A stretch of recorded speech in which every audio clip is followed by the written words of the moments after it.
Hello, everybody. Edmentum, Illinois. Welcome to another edition of Edmentum, Illinois Presents. We are back for another week, and we are here with Dr. Neil Lesinski. He is the principal at Cary Grove High School, which for those of you maybe who are unfamiliar with the area is northwest of Chicago.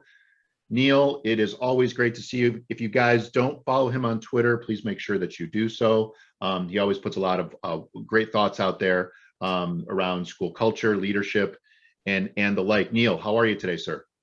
I'm doing well. Actually, just yesterday, we got our newest 6A state championship ring. So I'm doing real well today. Look at that. Oh, Yeah, wow. it's a nice one. I don't like think I'll ever have an opportunity to wear it, considering I'm not sure how safe I feel wearing this thing around, but They got your whole name on there too. Happy. Yeah, thank you. The kids did all the work. I don't know how I got a ring, but I'll take it. That's fantastic. That's super exciting, Neil. You threw a curveball there for me. I wasn't expecting to see that big piece of hardware up there on the screen. All right, so we were talking a little bit off camera before we started recording. What you reading, Neil?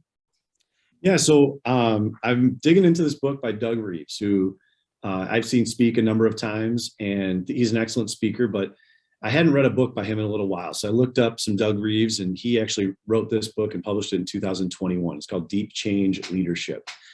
And I was a little hesitant because, as we all know, leadership books, especially for education, they kind of feel like they're a rinse and repeat with maybe some small little things changed. I was actually happily surprised. This book really starts to speak to some maybe myths around change and starts to correct some of those preconceived notions or longly held beliefs about change. And a couple of those are, number one, Dr. Reeves says, we all look for buy-in before we start the change process. We try to get people on board. We think that builds momentum and drives change. And he actually says directly that you need to forget about that. The idea of buy-in is something that's kind of a waste of time and energy.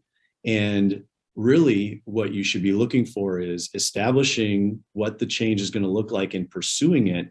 And through immediate, quick results within the first 100 days of that change initiative, that will generate the motivation and the drive in your staff and in your leadership team. So showing positive results and coming up with ways to consistently measure those and demonstrate those is what really drives change forward. And the other thing he talks about that I really liked is with that 100 days, we oftentimes think about change as like a strategic planning process, and those take 3 to 5 years typically.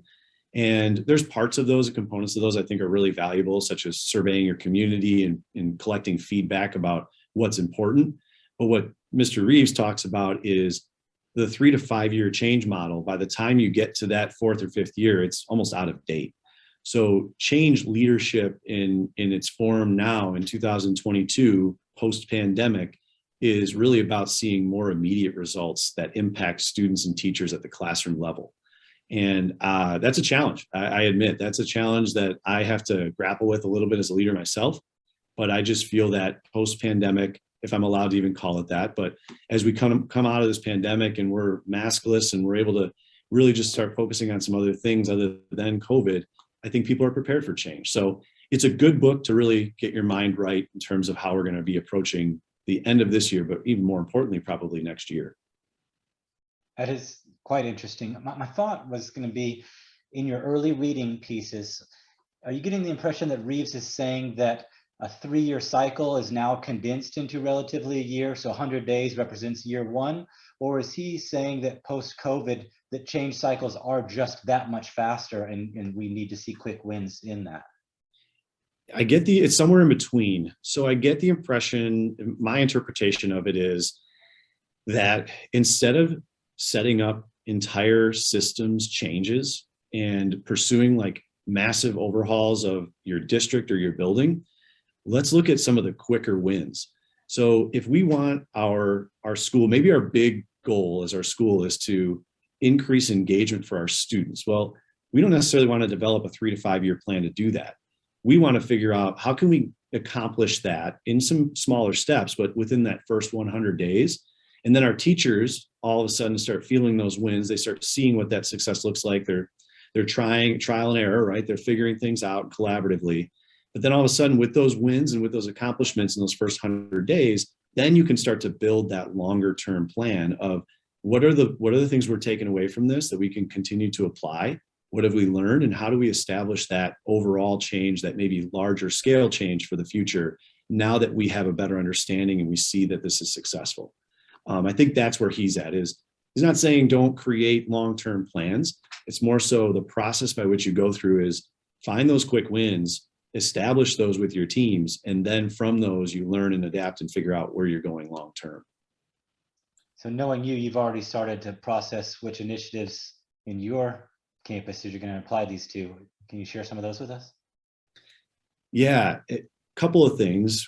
With the pandemic, the last couple of years, I think the silver lining of that entire process of remote learning and back to in-person, hybrid, all of those things, was that we really pulled back on the high focus on academics. I think the silver lining is we started to learn more about our students socially and emotionally. And from that learning, we also as a staff realized that we had to take care of ourselves, and as leaders take care of our staff members at a better level.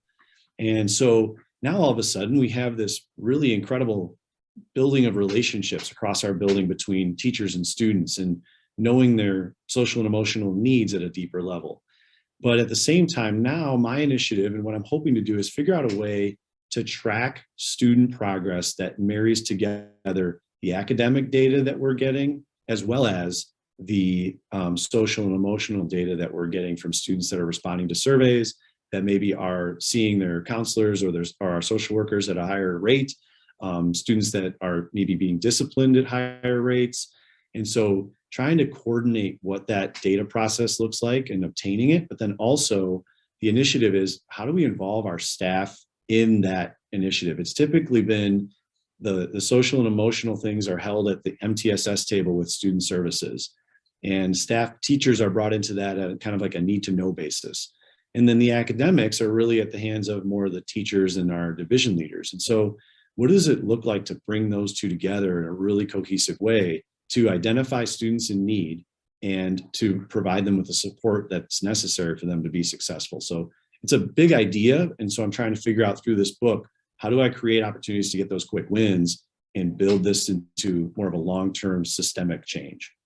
And maybe to that point, Neil, maybe that is the big picture. And then you're sort of nibbling at the edges as far as what are the little things that we can do in these 100-day intervals to determine, are we on track toward this larger objective?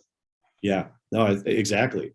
And naturally you learn through that process what is attainable and maybe what is a reach. But I also think, to your point, Jason, the reason I like that idea of the 100 days, or call it whatever arbitrary number, is that it gives you that opportunity to pivot better. Because if you create a 5-year plan, and this is our plan, well, it kind of becomes difficult to pivot if you already have, like, in 5 years, this is where we want to be. Well, what if you get there in 2 years? Well, then what do you got to revise the plan, right? Mm-hmm. What if you can't get there in 5 years, or something changes drastically, like a pandemic? You want to have the ability to be flexible and adaptable and pivot. And so I like that idea of, like, 100 days, where are we at? 150 days, where are we at? And just kind of nibbling, like you said, at the edges, and then it starts to come together, and it's like, okay, now in 3 to 5 years, we've come up with something pretty cool. I like that. You're aiming for a quick win, but if you don't get it, you fail early, and you can pivot. Yeah, exactly. Well, I really like those ideas.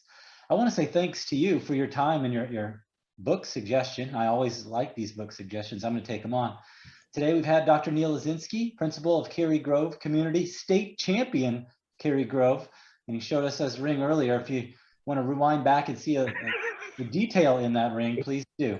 But thank you, Neil, for your time today. Thank you guys very much. I always appreciate it.